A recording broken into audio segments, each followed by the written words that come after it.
என் இந்திய தேசம் இது, ரத்தம் சிந்திய தேசம் இது, காந்தி மகான் வந்த கண்ணிய பூமி இது.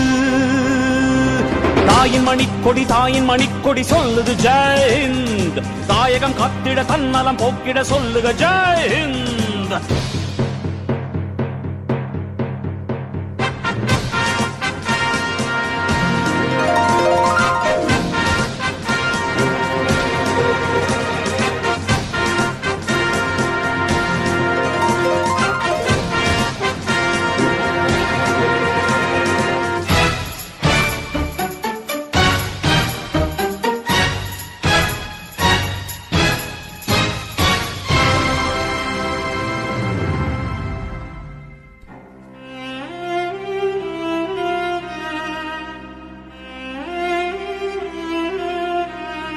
வண்ணம் பல வண்ணம் நம் எண்ணம் ஒன்றல்லோ.